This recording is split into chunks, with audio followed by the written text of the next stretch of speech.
everyone, welcome to the Nordic Football Podcast. I'm Steve Wyss, and I'm joined, as always, by Jonathan Fadugba. Hope everyone's really well. Jonathan, I hope you're doing fine. Hi, Steve. Hi, everybody. I am good. And the Euro's over.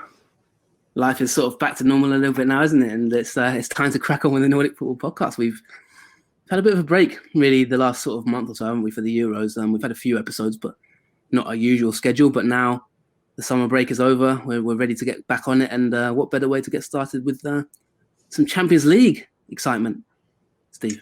Yeah, and this is one of my favourite times of the year, actually, Jonathan. I sometimes prefer the European qualifying rounds to the actual group stages because it really matters so much to all the teams involved, or 95% of the teams involved. It's massive for them, and we've already started the round of Champions League games. There's been conference games as well, and it's been a mixed start for the teams that we've been covering.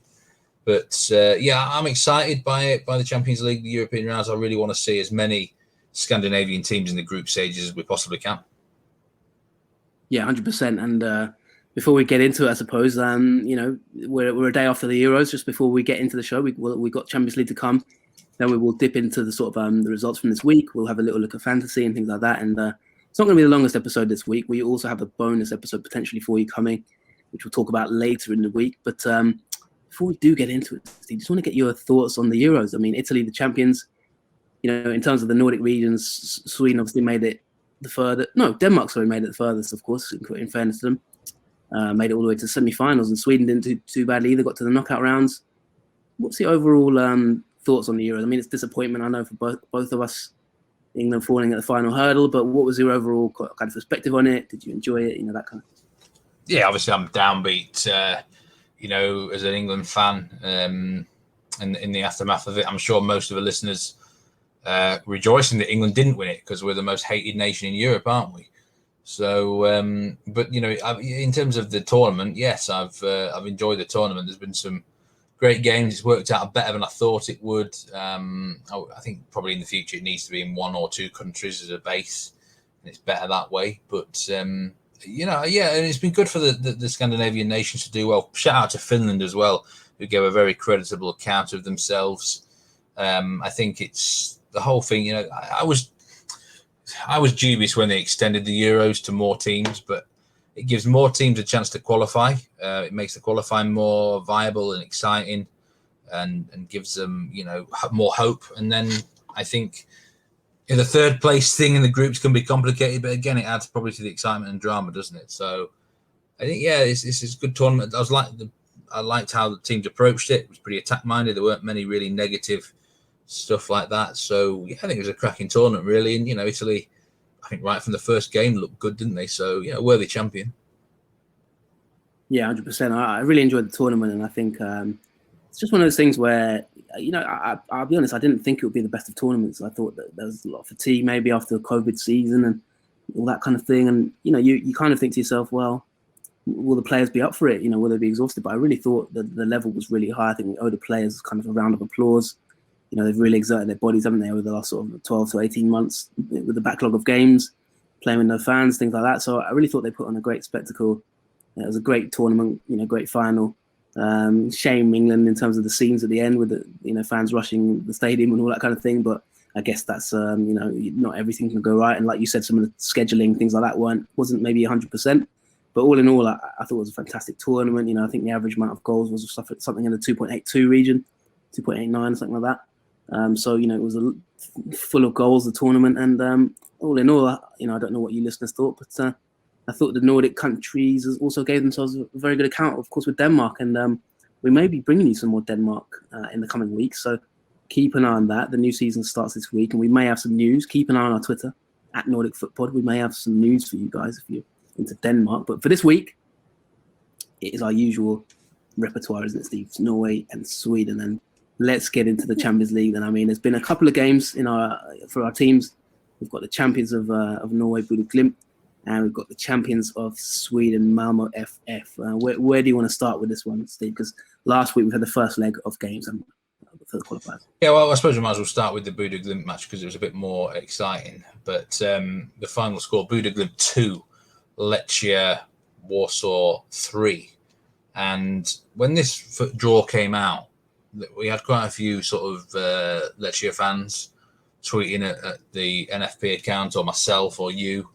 And I think they were worried, as far as they were concerned. This was a real banana skin of a draw for them, a really tough draw, and they weren't that confident about themselves. And heading into the game, the bookmakers' favourites for the first leg were Bodo Glimt were about even money, so quite a strong favourite to win the game. And based on that, I don't know much about the Polish side. I expected Bodo Glimt to probably win the first leg, but you know what? The Polish outfit, they surprised me. They were quite good. They deserved the win 3-2, and I think this was probably a good outcome for Bodo Glimt. It could have been worse for them. They had this striker, Mahir Emreli, who they signed recently from Karabakh. He had a good goal-scoring record at Karabakh. He really impressed me. This Azerbaijani striker, Emreli, and he took the game to Bodo Glimt, and he was the big difference between the two sides. Glimt, obviously, they've got injuries at the minute. They're not as strong as they were. Had the same team that won the league last year been involved in this game, I think it might have been a different story, but they're not what they once were. The only good news for Bodo Glimt is that away goals don't now count in Europe, do they? So, I think that's a great thing that UEFA have done. Take the away goals out. They've got themselves a chance in the second leg now. If they win 1-0, goes to extra time. So they're not out of it, but they were outplayed, and they were second best in that first leg, and it did surprise me. I think the Polish side were a lot better than I expected. Yeah, and how did you find it with the fact that away goals have been scrapped? Did that change the dynamics of the game in your opinion? Were Glimt, their usual attacking selves? It sounds like it was obviously a very lively game scoring wise. Yeah, I think both teams. If you go 3-1 down in a European match when away goals are counting, I think you're almost feeling a bit demoralised. I feel like it's the second legs where teams kind of lose it a bit with away goals, and so I think it's the second legs where we really will reap the benefits more. But I think for Legia Warsaw, it's like maybe some teams in the past would have tried to hold on to a 1-0, 2-0 away win, but yeah, they might as well go for more now. It's like away goals don't count. I think it's a good idea to change this rule. And like I say, if they were going into the match 3-2 down, they've got to win the game by 2 clear goals next in the second leg, Bodo Glimt would. Or 3-2, which is unlikely, isn't it? But instead they can win 2-1 or 1-0 and it goes to extra time. I think that's fair. And also, there's no chance if matches do go extra time that a team's going to have more home advantage, etc. Yeah, definitely. No, it sounds interesting. Do you think that Glimt can turn it around in the next leg? What's the prospects there? I'm not going to underestimate this Bodo Glimt side because they're well managed, they're well coached, and they've got some good players. But injuries are racking up. Frederick Andre Bjerkan came off in that match last week. I don't know whether he's going to play in the second leg on Wednesday. That would be embarrassing. Probably their best player at the minute, so that'd be a big loss. Jethel Knudsen is someone who learns very quickly, so he'll have some game plans in for Lechia Warsaw. And being only 1 goal down, they've got a chance. But I said the Polish side played quite well, I thought. And if Bodo Glimt commit themselves, and this striker Emreli is going to be very dangerous for them. And they look well drilled, Lechia. So my answer would be no, I don't think they are going to turn it around, Bodo Glimt. But I'm not foolish enough to write them off. They're certainly far from dead in this fixture year. Even if they fall 1-0 down, it's not the be all the end all. They could still grab a couple of goals. Yeah, fantastic stuff. And let's move on to Sweden, shall we? Yeah, and it was just a 1-0 win for Malmo against Riga. And I was just saying off air to you, I saw someone tip an interesting betting tip for this game. It was Riga +2 on an Asian handicap, and it was some very good reasoning. I think they're a fully professional side from Latvia, and they're no mugs by all accounts. And only losing 1-0, and they had 10 men for the entire second half at Riga, and they dug in there and stayed. Malmo probably come out of this match with a lot of shots, and I think they probably should have won. But I guess if 1-0's not bad, is it? But did they think they'll have regrets going to the second leg, Jonathan? Yeah, well, I mean, the game was played at Malmo at home, so it's a 1-0 home win, and yeah, I think Malmo probably may have some regrets. They there's a sense that they're happy with it in the sense that they kept a clean sheet. There's been a lot of talk this season. You know, they've failed to keep clean sheets consistently this season. I think in the competitive year they've kept like I think 1 or 2 clean sheets maximum, which is not good enough for a team like Malmo really, with aspirations of winning the title and winning trophies. You know, you need a solid backline. In the league this season, they haven't kept a clean sheet until the most recent round against Sirius, and obviously that was after the Riga game. So they'd gone into the game having not kept a clean sheet all season. Very good if you like backing overs, you know, as I know maybe sometimes you do, Steve, in your line of work. Then a lot of 3-1s, 2-1s, 3-2s, 3-1s, things like that in Malmo's games this season domestically. So there was a real sense that they wanted to keep a clean sheet. To be honest, it was probably fairly easy to do so. If you look at the stats from this game, Riga were very defensive, five at the back. They had one shot on target. If you look at the number in possession, for example, they had 22% possession, 77% possession for Malmo. But the reason really for it, of course, was a red card. That did change a lot of the game. And so, you know, Malmo from then, I mean, like you said, that this Riga side are no mugs. They do have a little bit of a history. Reports that I've seen kind of just building up to the game and stuff talked about they do have some decent finances, things like that. And, you know, they maybe could have been considered a little bit of a dark horse in a way. But obviously Malmo would have expected to win. I think the fact they had their fans, I mean, Arnel Ahmedhodzic, I think it's the first time he's played in front of fans for a very long time for Malmo. For example, and he commented after the game, he said it was unbelievable. You know, he said he was smiling the whole game because the fans were singing his name and that kind of thing. So it really did, you know, it was a really good feel-good factor. I think there was about 4,000 fans in the stadium. You know, fans are now back in Sweden, which we'll talk about as we come back to the when we come to the Allsvenksan latest. But yeah, all in all, it was a decent result. And as we said, you know, it's a really big change, isn't it, to European football this season with no away goals. You'd think a 1-0 win, you can go away from home, get maybe an away goal, and you're fine. But it's not the case now, is it? So I certainly don't think the Latvian side will sort of come out flying and be all guns blazing. I think they'll still be quite defensive, but I think they'll look for set pieces as a threat and sort of try and maybe catch Malmo out in some way. So I think Malmo will have to be a little bit cautious, but they should feel like, you know, if they're solid, they should be able to maybe get the job done. I'm just looking at the draw here. If this is even legitimate, this is on FlashScore. I think the winner of the Malmo tie would face the winner of HJK Helsinki or Budkanost. HJK Helsinki with a 3-1 first leg win against the Montenegrin outfit, I do believe they are. So we could get a bit of a sort of shades of Royal League there if it was Malmo against HJK. And incidentally, the winner of the Bodo Glimt Lecce game, I think, faces either Flora from Estonia or Hibernians from Malta. So, you know, there's a nice sort of dangling carrot for both sides if they can make it through the next round, really. And just a shout out also to the Icelandic side of Valur, who faced Dinamo Zagreb, who a pretty fearsome outfit. And Dinamo Zagreb went 3-0 up in this game, right? 72 minutes. And then they missed a penalty to make it 4-0. And then Valur missed a penalty and then scored 2 goals in the last 2 minutes. So it ended Dinamo Zagreb 3, Valur 2. And, you know, they're not dead. They're not gone, are they, that tie Valur? So I think it was a creditable showing from all the Scandinavian teams in this round, and it's all to play for in second legs. Yeah, funnily enough, you talked about you know, Helsinki and maybe potential sort of Royal League connotations, things like that. Funnily enough, the most dangerous player for Riga was a Finnish winger by the name of Mikael Soisalo. He was the one player, 23-year-old winger. He was the one who sort of got in behind a few times. He was the only one really, I'll be honest, that looked like really threatening Malmo. He's played in Belgium in the past. Who hasn't? Also was at Middlesbrough as well. And I think he's played at Ilves as well. I think he was a HJK Helsinki's under-19 side, according to Transfermarkt back in 2012. So there's an extra Finnish link there in that sense. So, you know, I think he'll be the one they may look to try and open the door. But, yeah, all things considered, Malmo could be pretty satisfied. Interestingly enough, they've got a player who I did mention in pre-season on the pod, Sebastian Nanasi. He started to come into more game time now for Malmo.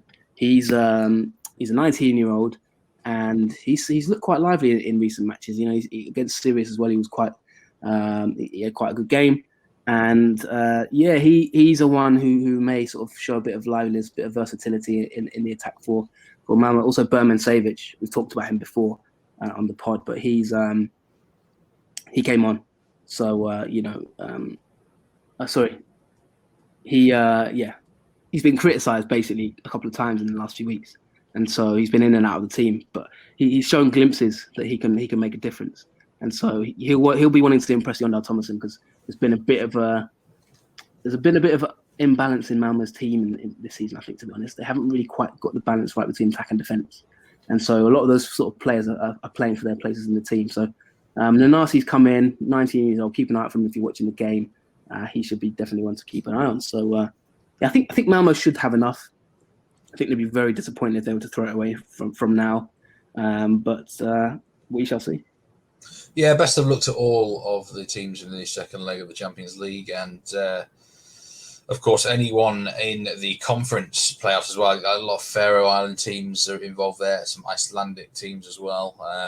Next week we'll talk a bit more about some of the juicier ties in the upcoming conference league as well. We've got like Hacken against Aberdeen, for example, things like that.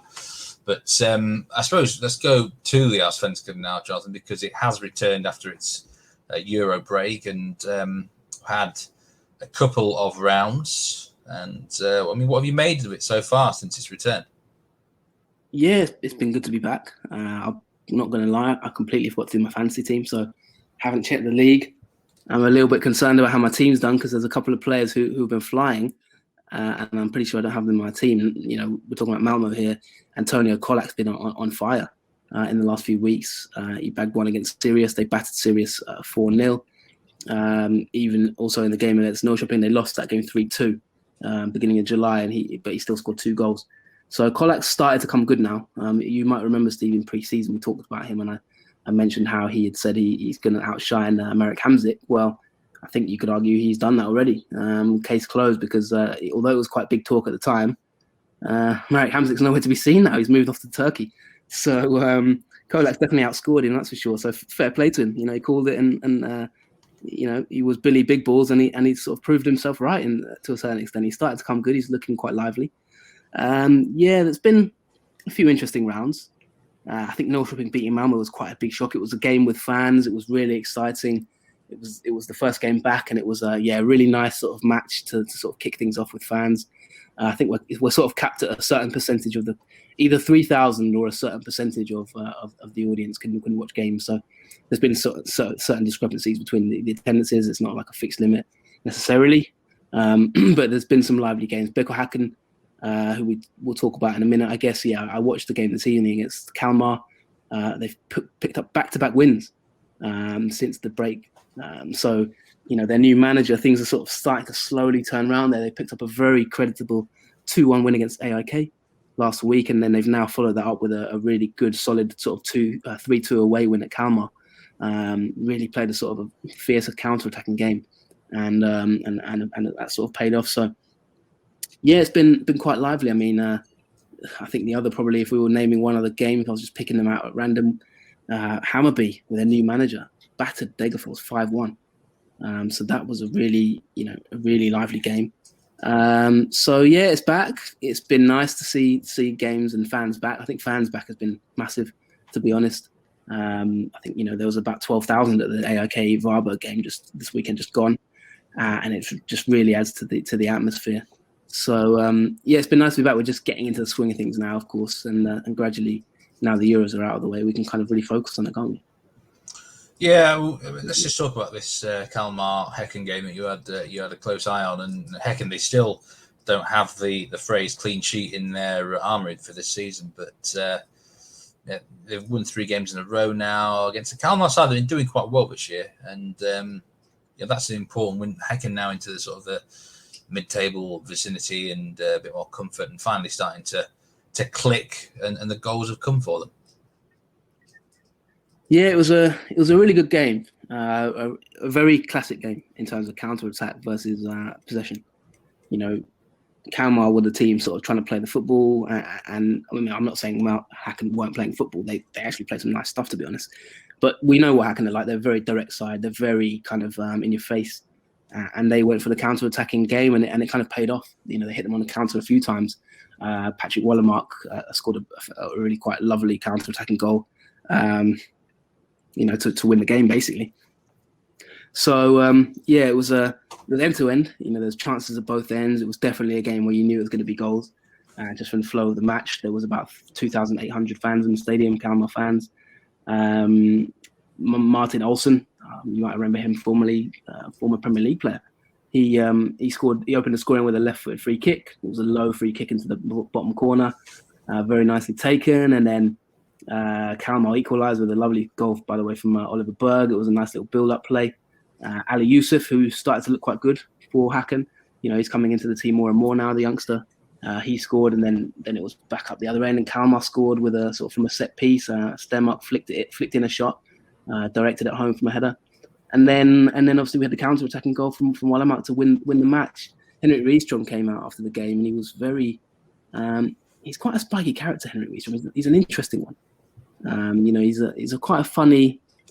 He's one of those managers that you kind of how can I put this? He's not afraid to have his opinion, and some managers that prefer to sort of keep quiet, but he certainly has his opinions, and he came out and said we battered them. He said if we played 10 matches like this, we would win 9.5. So he clearly made his feelings clear in terms of who was the better side. He said this is how football can be. We completely dominated. We did everything, but sometimes you can still lose. And he said he was very happy with his team. But at the end of the day, I don't think Hacken are going to care really who thinks they should win, who thinks they should lose, because they need points on the board. It's been a nightmare season for them. We talked about before the break, they were bottom of the table. But they've now just started to pick things up. 3 straight wins. They beat Varberg just before the break. Obviously, that helped lift them up the table a little bit. Then that was in May, obviously. Then they've beaten AIK. And now they've beaten Kalmar away. So the new manager is having a little bit of an effect, it looks like. And, they're up to 10th now, level on points with the F-Core, just behind on one goal difference. But they can certainly start to look up the table now rather than down, because it really did look like a bit of a worrying season ahead for them, isn't it? I mean, if you look up the table, Steve, they're only 7 points off third, so with a game in hand. So maybe can they get back to where they might be expected, which was maybe minimum top 5? You never know. So things are starting to just slowly look up for Hacken, and I think it was really important they got this win, because Kalmar played some good stuff, and I think Rydström was right in his assessment in the sense of they did try and play football. They do play some nice stuff, Kalmar. I really like what they're doing this season. They're currently 8th. 11 goals scored, 11 goals conceded. They're a little bit leaky at the back, I think. They're not that kind of ruthless team that it played out today. In the sort of game they could have easily won it maybe, but it didn't go their way, and they got hit on the break quite naively a couple of times. So they got a few things to work on, Kalmar, but I can understand why Rydström felt that they deserved maybe more from the game. A player that's impressed me this season for Kalmar is Oliver Berg. Now, this player, I've seen him in the Eliteserien before, quite a few years ago now. Probably 5 years back, I think. He was odd. And honestly, he was one of those who just never did anything. I was never that impressed with him at all. I think back then, to be fair, he wasn't playing up front or anything, but you never had him down as a goal scorer. And I'm just looking at his history now. Even at Sundsvall, the last time he was in the Allsvenksan, 1 goal in 23 games. Goes down to Super F and bags 9 in 30. Comes to Kalmar this season, it was like he's been on fire. Whenever I've watched him, he's had a massive influence in games. He's 27 years old. So it's like, where's this suddenly come from? But Oliver Berg, tell us about his strengths. Yeah, he took his goal really well. It was a lovely, lovely effort.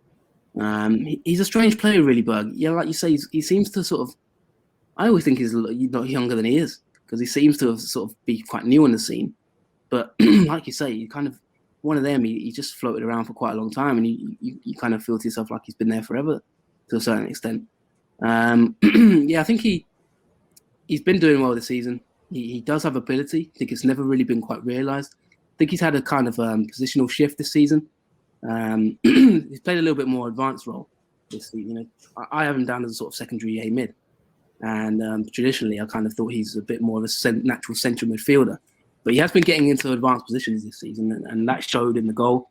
This evening he played a lovely 1-2, ran onto it and sort of first time finish. I think it might have taken a slight deflection, but yeah, he's certainly been an impressive form, hasn't he? Yeah, he's every time I've watched them, he just looks like he's influencing games. He looks really good technically. I'm like, it's a shadow of the player I once saw, and I don't get it. Like usually when you get to this sort of age, you either got it or you haven't, right? And we've never really seen enough from him. So look, fair play. He's obviously maybe one of these peaking late in his career. You know, he turns 28. He's got the same birthday as mine actually. It's Oliver Berg.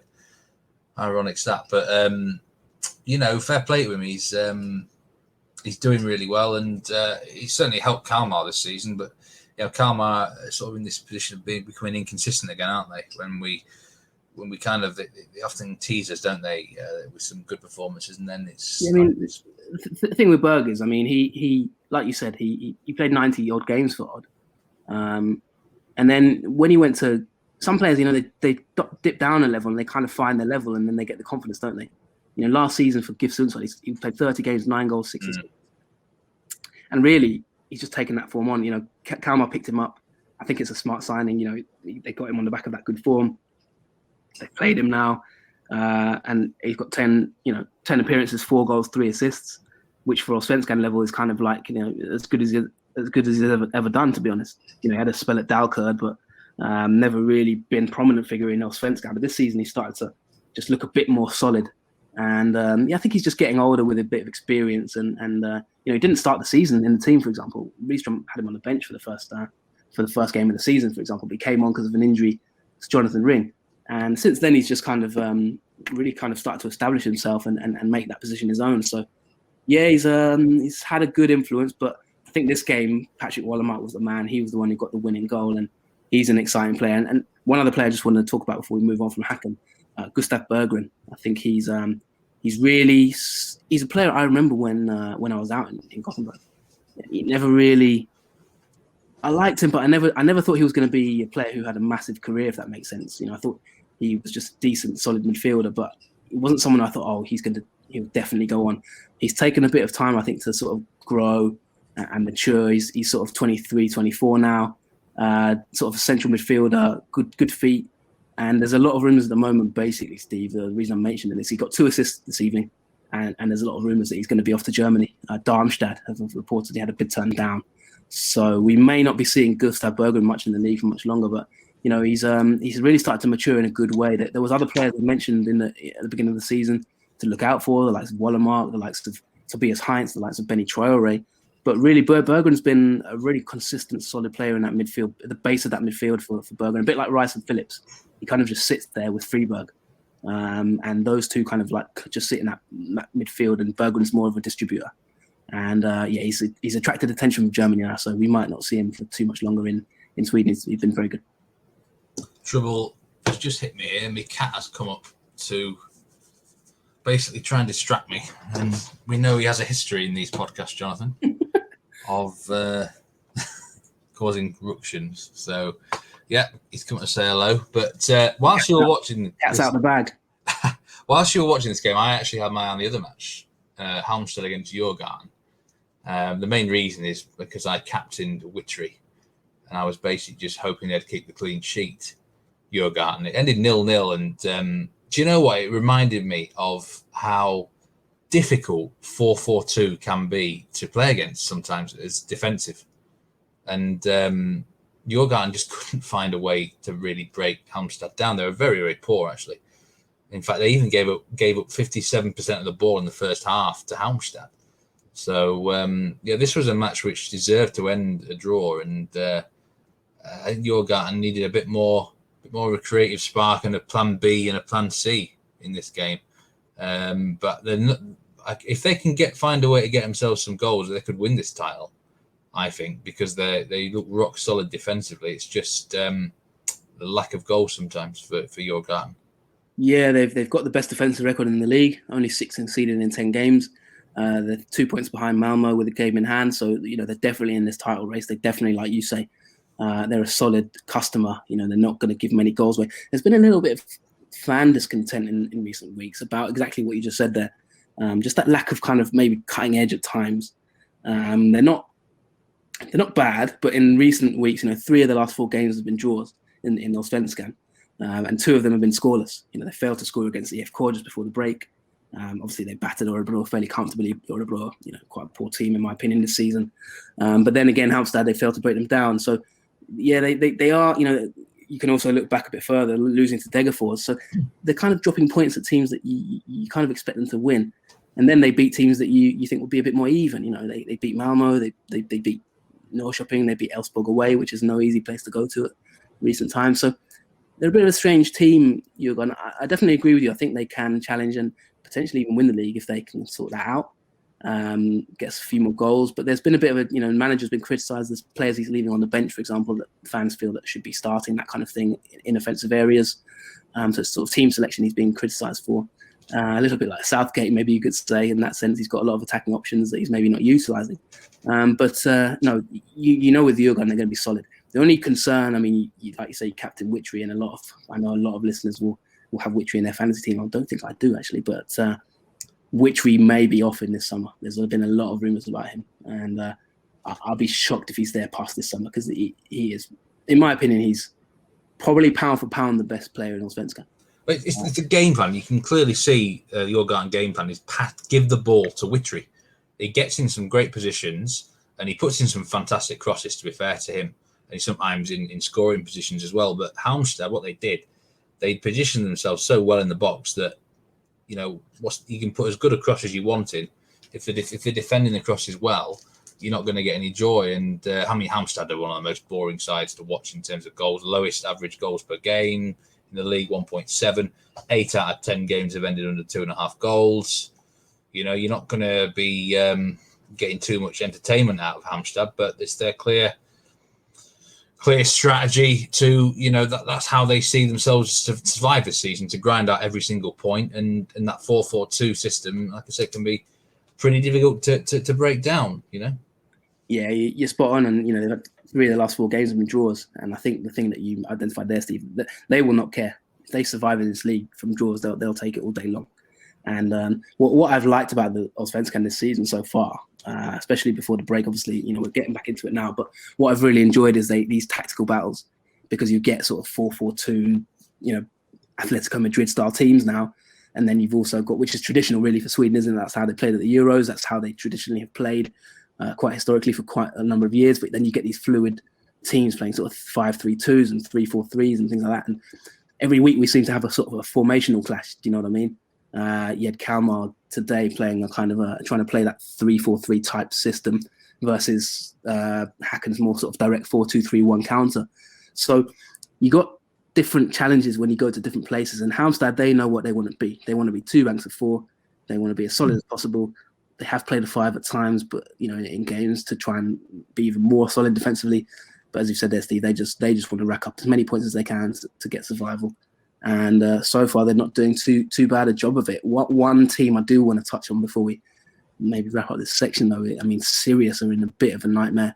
And also Östersunds are kind of dipping down the league at this moment in time. Those are 2 teams who are, when you look at Halmstad 12th, they're not doing so badly. 5 draws, just 3 defeats. But, they don't score many, they don't concede many. But you look at Östersunds and you look at Sirius and the amount of goals they concede, Steve, you do start to worry about those guys. Maybe potentially look into a relegation battle, especially with Hacken now climbing out the league. Yeah, I think, I look at some of some standout results over the last couple of weeks. There's a win for Mikael Stara there for IFK away at Östersunds, 3-2. 5-1 win for Hammarby against Degerfors. I think we touched on that, didn't we? And, like you say, Sirius, a 4-0 loss to Malmo, but they did win the previous week against Mjällby. It seems we're getting to that stage now where, the shit is starting to sink down to the bottom of the Allsvenskan, and we have known years, sadly, where the bottom end of the table is a really poor standard, and there may be some worrying signs. Some teams are starting to get sucked into that sort of category. again. And you could probably fear for a few outfits down there, but yeah, win for Mikael Stara, that's big for IFK. They were a side needing a win. Yeah, very big win. I won't lie, I didn't see this game, so I can't really comment on it too much. But you don't need to be a genius to figure out that they couldn't afford to lose to Östersunds away. And they've racked up the points. I think I haven't really been able to. I think maybe maybe next week I could look a bit more at IFK in terms of what they're doing differently to with the new manager. Eriksson, Sigthorsson, and Robin Soda got the goals. Tobias Sana got 2 assists. Alassane Yusuf, who's very strongly linked with a move to Belgium, he got an assist as well. Östersunds gave a good fight of it. Juno Baptiste goal and an assist, which is quite surprising. He's been, I've never really, I've wanted more from him. Let's put it that way. But the problem they've got at the moment, Östersunds, is Blair Turgot's at the Gold Cup, Steve. Now, I don't know if you follow the Gold Cup. I know some people do in that part of the world.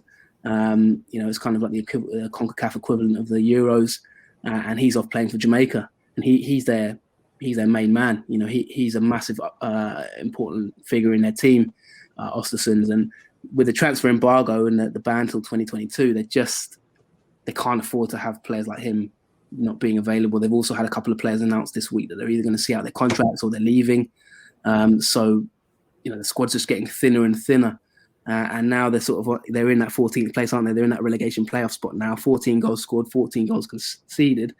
But really, without a player like Turgot, it's a massive problem to overcome. They've got some games coming up where you can say, I wouldn't really probably expect them to beat IFK. Maybe they could say they could get a point. But when you look at it, Steve, after a pretty decent start where they got that battered Örebro 5-0 and got 2 draws, drew at Malmo, they then lost 4 straight. They then beat Sirius 3-0, and they've now lost 2 straight again. And the next couple of games, they've got Elfsborg away, Halmstad at home, and Hammarby at home. And I think those 3 games are really important. They can't afford to lose all 3 of them, really. But they need to start getting a couple of points on the board. So, I think, like you've just said, the Östersunds are starting to sink, really. And I think Sirius, what would worry me about them is the fact that they go to someone like Östersunds and lose 3-0. Losing them out 4-0 at Malmo, fine. You can kind of excuse that. They're the champions. They're probably arguably the best team in the league. But when you're losing 3-0 at Östersunds, Steve, there's some signs there. Sirius got a lot of player turnover in the last year or so, and I'm just wondering, have they really found the right team, the right Halmstad? You know what you're going to get, don't you? But Sirius, I'm just wondering, does the new manager actually know his best team and that kind of thing? So, you look at the next game, Djurgården away, probably write that one off. And then they got Degerfors and Örebro at home. So I think that Örebro game, for example, they're going to need to just reassert themselves in the next few weeks and just get back on track. Yeah, I mean, Örebro, they seem to be worse since Axel Kjell's left them. I mean, let's just read out the table at the bottom there. Örebro, these are all played 10 games. Örebro 7 points. Varberg and Östersunds on 8. Mjällby, another team who haven't won in a long time, on 10. Halmstad on 11 points, aided by 5 out of 10 draws. Sirius up to 12 points, Hacken now to 12, IFK on 12 as well. So that's the bottom section of the table. And just for those interested at the top, Malmo on 23 points, Djurgården 21, Elfsborg 19. Djurgården have played a game less over those 2. Norrköping 17 points along with AIK. So, yeah, as I say, there's teams down the bottom. You do fear for them. I mean, a lot's going to be, we're only a third way through the season. We're not even at the halfway stage yet, but plenty of action, in the next few weeks in Allsvenksan. We're looking forward to all of it. And I think there's going to be some big stories at both ends of the table developing very quickly. Yeah, and the key as well, don't forget, there's going to be the transfer window. So, we can expect to see. So Sirius, for example, they've just signed a player called Mustafa Zidane. It's not the Zidane that you might be thinking of.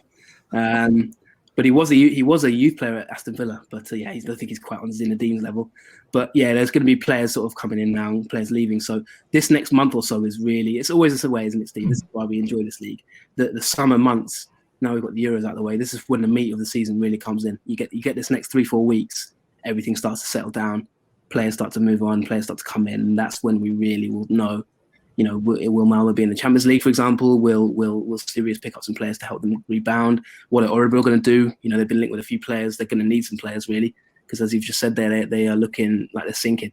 So, the next few weeks are going to be really exciting, and we'll be bringing you all the action, as always, on the Nordic Football Podcast. But I think that's probably it for part one, would you say, Steve? Yeah, that's it, I think. Join us after the break, and we'll be talking a bit of Norway stuff. So, stay with us. And we'll see you in a little bit.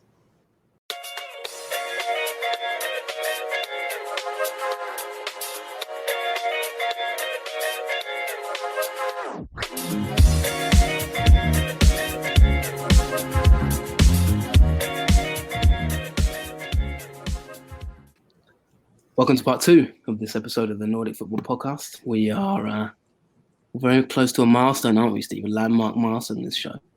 We're coming up to our 100th episode.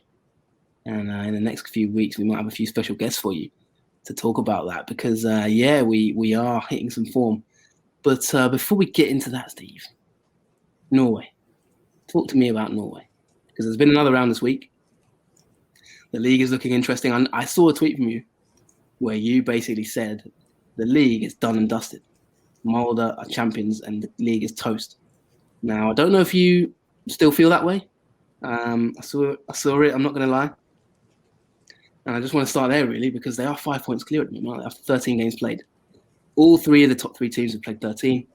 And we've got a quite healthy lead for Molde, haven't we? 5 points clear of Bodo Glimt, who have lost 3 games this season, which is probably a bit of a surprise considering how good they were last year.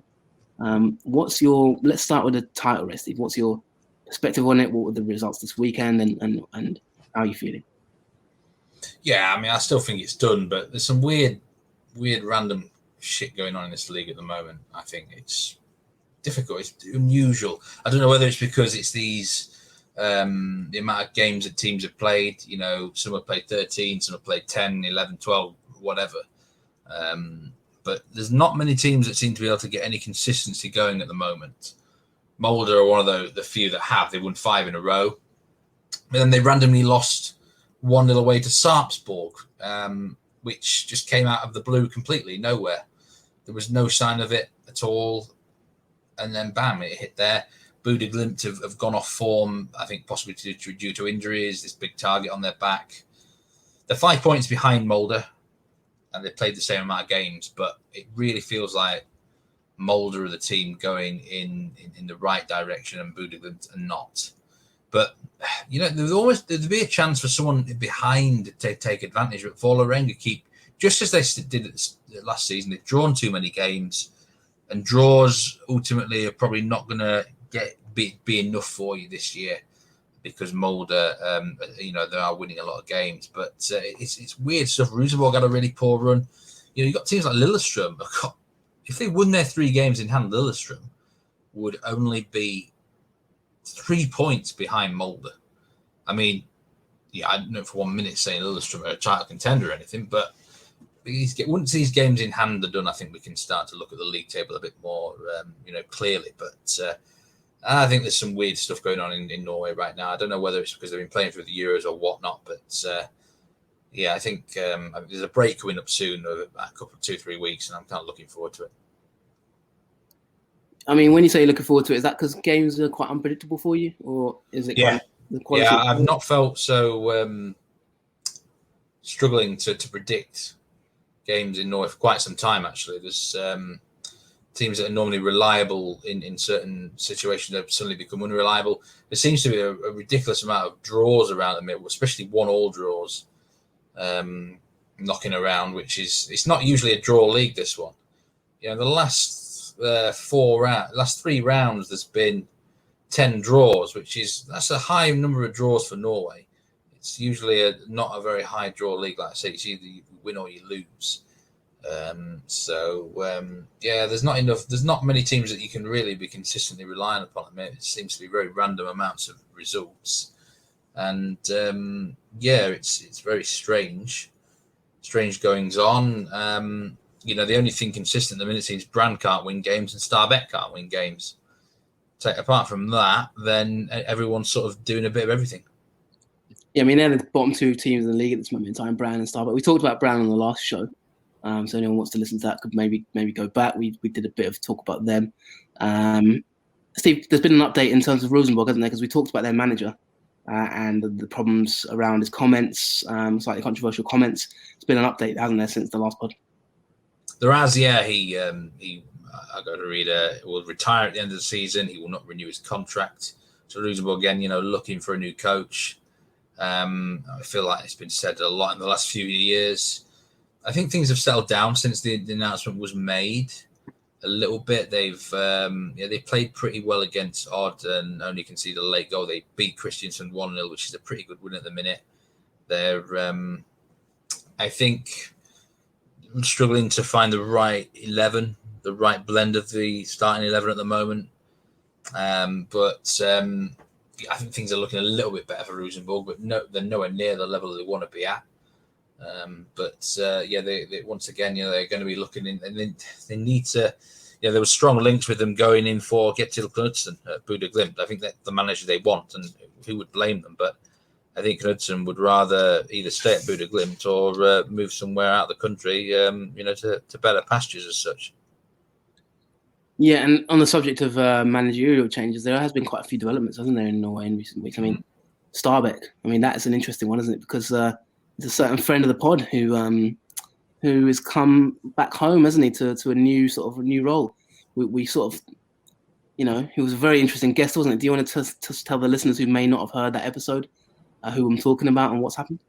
Yeah, I mean, pre-season we got in Stabæk assistant coach Erik Schöne, a very young manager who was at Grorud for a few years. He has been named the new Stabæk coach. Stabæk effectively sacked Janne Jonsson, mutual agreement, whatever you want to call it, and they announced that after that happened, that they will be thinking about the decision for the next coach over the next few days.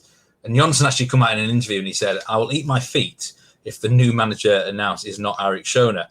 Almost a bit of not a dig, but it was like, I feel like there was a bit of turmoil between sort of the young and the old at Stabæk. It's like Jonsson's almost envious that they're giving the job to this young 30-year-old, and he almost feels he's double his age. He's like he almost feels annoyed that they're kind of dismissing the experienced coaches in Norway, and he even went on to praise some of the older managers who've been doing well this year in the top two leagues. So I think Jonsson was a little bit frustrated that it went like it did at Stabæk. I don't think he felt he had the backing of the board.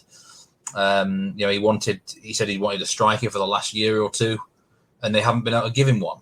So it's like, I clearly think that they prefer Schöne on board, who's this modern manager and who will understand the board's needs maybe a little bit more than Jonsson. Jonsson, you can't deny his pedigree in the past, but I think he probably wanted to win more. He wanted more resources, and he wasn't getting them where he wanted it.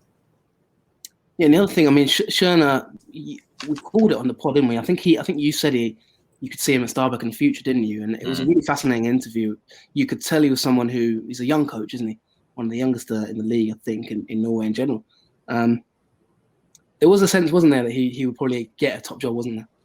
Definitely was a sense of it, yeah, because he's this great. It was a very good interview, no doubt about it. He came across very well. I'm really intrigued to see how he sorts out this mess at Stabæk, because it's become a mess.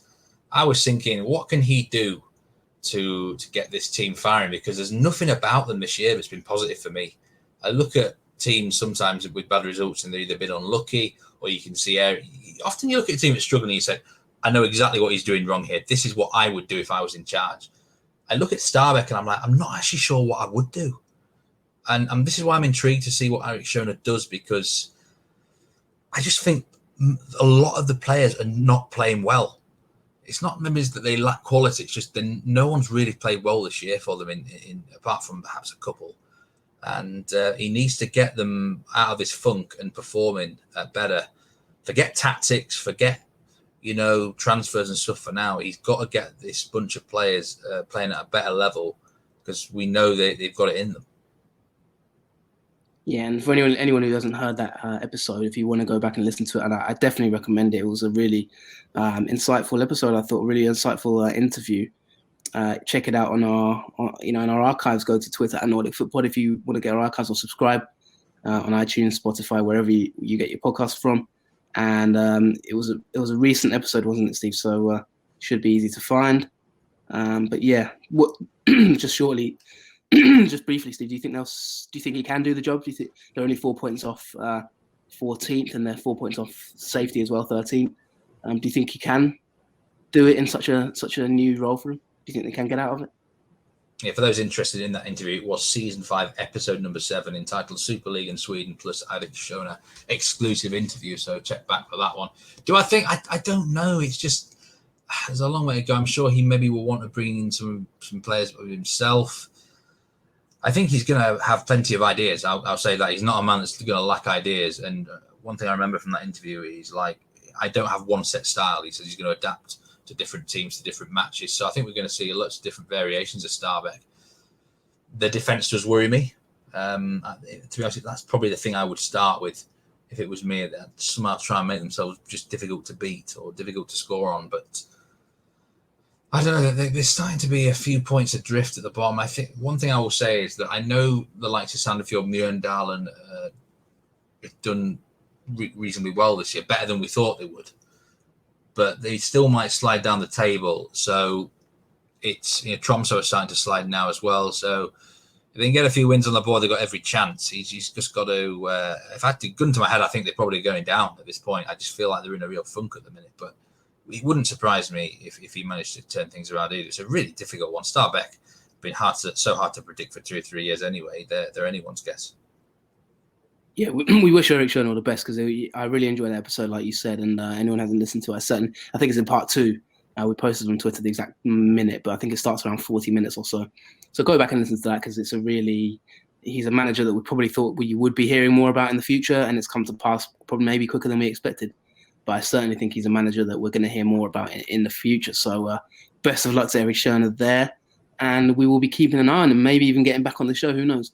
Now he's in a head coach position in Elite Serie and elsewhere. Steve, what other results have caught your eye? I wanted to ask you one quickly.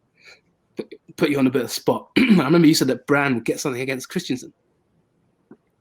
Now, my boys Kristiansand proved you wrong, didn't they? Because they are now 4th in the table. How are they getting on? Well, this is a typical Brann performance this year. They were the better team. They outplayed Kristiansand. Offensively, they looked excellent. Bamba had a great game for Brann, but they somehow found ways to shoot themselves in the foot again. And the problem was defensively. In that game, they made too many mistakes. Kristiansand managed to get themselves a win out of nowhere, really. And, obviously it's encouraging that Brann went there toe-to-toe away from home against a side that's 4th in the league. But they've backed it up since with a 1-1 draw at home to Tromsø, which is not good enough. They keep crucial moments at both ends of the penalty areas. They are making mistakes, and bad things happen to bad teams, Jonathan. And it just feels like Brann are in this funk at the minute. They've played 13 matches. A lot of the teams just above them have played. Stabæk have only played 10, Mjøndalen 10, even Tromsø only played 12. I think it could get worse before it gets better. I think at that stage they might have to pull the trigger on Karo Ingebrigtsen. I'm not saying it's his fault. They just might need some fresh blood as a manager to bring a completely new direction. They've got to get some new transfers in. And I'm worried. I'm really worried for Brann. As for Kristiansand, they've only won one of the last 5 now, but 4th place at the table. Can't knock that after 12 games, can you? They continue to overachieve really well. But I can't believe it. I thought Brann would have won one of the last 2 games, Jonathan, but they continue to be down there. I mean, can Kristiansand keep this form up? Is it a bit of a misnomer? Is it a bit of an anomaly, or are they really the real deal? Because I know they've been traditionally lower down the table, haven't they? And I've grown to like them as a bit of an underdog, and they're starting to be, one of the big boys at the moment, aren't they? No, they won't finish in the top 4. The problem this season is they lack goals. They've only scored 11 goals in 12 games, which is a pretty poor. I mean, that's for a team in 4th place. That's pretty damn good, isn't it? How they've managed to be up there. Defensively, they've been good this year. I'll give them credit. He set them up nicely. But look, they lost Amal Pellegrino, who scored nearly 30 goals for them last season, and it's a massive hole to fill, which they haven't been able to find a replacement for yet. And who would, in fairness? So if they managed to stay in the top 4, I'd be shocked, to be honest with you. But they're relying on their defence to propel them, in the table. Who knows? Maybe they can find themselves a really good, sharp striker in the summer window. But what's it? Fourth place with this squad is magnificent achievement still. No doubt they'll defy me and probably finish top half at the very least again. But if you look at the goal scoring, logically they will have to move down the table a little bit. If they only end up with 29 goals after 30 games, they're not going to be in the top 4, are they? Yeah, and speaking of strikers, I got another question for you on this one. We've got a striker who might be on the move, haven't we? And it's your boy Owi Omowanfo. I don't know if you want to give us an update on that. I mean, just looking at the top goal scorer charts, he's got 13 goals this season. He's top scorer by quite some distance. Expected goals 10.13 as well. He leads that. The second best is Musha Bukenga with 6.16. So he's clearly way ahead on that front in terms of XG. What's been your analysis of Owi? Because you've always had a few question marks about him. He's now slightly more mature, isn't he? A bit older. Where's he off to, and what's the latest there? Is it a good move for him? Yeah, he's going to move to Red Star Belgrade in January, so that transfer is confirmed already. He's going to leave on a free. Yeah, there have been question marks before of Owi, but I think he's answered them definitively this season. Funny enough, the first match of the year, we beat Christiansson 2-0, and he should have probably scored 3 or 4 goals that day, and it looked like sort of old school Owi, where he had these random really bad misses a lot. And ever since then, he's got the bit between his teeth. I think signing the young lad Fofana put a bit of pressure on his place, and he's responded magnificently. Become this top dog. He's scoring goals for fun, left, right, and centre. And he's loving life again. He's looking like this 3-dimensional striker who helped the Molde win the league a couple of years ago. So absolutely, he's answered all any critics that he had remaining this season, and he's earned this move. Red Star Belgrade. I mean, it seems a strange place to go for me. I mean, maybe there's a bit more money in that league. I don't know, but I've no idea what the standards like there, to be honest, either. But I'm sure it's a good signing for them.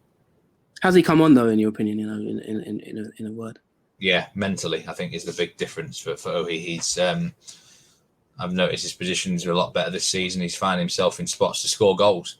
How many times do you see sides where a good ball's put in, or a rebound comes in, there's no one there, but he is there. He is there. And I think that's where he's really improved the intelligence side of his game. I mean, he's always had it physically, really. And I think technically, really, he's probably always had it. He was certainly developed in the last few years with that. But I think now mentally, he seems more mature about his game, and he's got a bit between his teeth. He wants it a lot more. So I think that's been the big difference this season. That's and fair play to him. Off the ball movement's been huge. Best of luck to him. And we've got a big week coming up for our teams in Europe, which we'll be covering and we'll look at later in next episodes. Before we let you go, Steve, we're coming up to the end of the show. But now that, just a quick question on that. Now Owi's left, who would you say is the best striker in Elite 7? Who's the man who's going to sort of carry the mantle from now? Because he really is way ahead in the goal scoring charts. Who now is that top dog for people making fantasy players, things like that? I think we're really lacking like a really elite strikers in the Elite Serien at the moment. We've got some good ones. I think Veton Berisha's obviously very good for Viking. Bukenga's really come on for Odd. Similar story to Owi, really. Looks like Bukenga may well leave the club at some stage, maybe even this summer window or the end of the season as well. So we're going to lose some of these players. But I would probably go Berisha, I think, just now behind Owi. But is that you mentioned there's not many strikers. Is that partly the reason why maybe games are a bit more unpredictable now? There's maybe a bit of a dearth of sort of clinical finishers. Possibly, yeah. I think There's the goals. The amount of goals has gone down this year. There's not as many over 2.5 matches, for example. Now, it goes in cycles sometimes. But I think we're probably in an era where there's maybe not so many really standout strikers. At clubs, even like Botheim at Bodo Glimt, he started the year unbelievably well. But as a number of people on Twitter pointed out, I think, if you were a striker in that Glimt team, you'd get a lot of chances. And I think Botheim's levels, now the service has dropped a bit, he's not as effective. So, I think we are at a stage, where across the league itself, we maybe do lack up and coming strikers as well. That concerns me. With Norway's always been a place where it feels like young attacking striking talent is always on the fringes of somewhere, but I don't know. It's a little bit maybe of a concerning period. I'm sure a few players will soon break through again, almost out of nowhere. But we're just lacking a little bit in terms of like genuine like number 9, genuine strikers at the minute of real high class. Yeah, of course, Erling Braut Haaland famously was at Molde. Owe now leaving Molde, so we'll see what Molde do in the market to maybe pick up another striker. And as you mentioned, Bekenga may be off as well. So maybe we'll see some movement on that side of it to bring in a few more clinical sort of goal getters. I think that'll be it for this week's show. We're hitting our limit. We're going to be back, now more regularly, aren't we, Steve? And we're coming up to the 100th episode. As I said, we've got a few plans for that. So do stay tuned. Subscribe to the podcast, of course. Grab us on Twitter at Nordic Footpod. You can follow Meatman Soccer. Steve, where can we find you? You can follow me at Meatman Soccer on Twitter. There you go. Simple. And you can follow me. You can find me, Jonathan Fadugba, at JF Football, JFFUTBOL. So, I think that's pretty much it for this show. Hopefully you've enjoyed it, and we're back in the swing of things. And we will be back, as I said, to review the Champions League action, which is this week.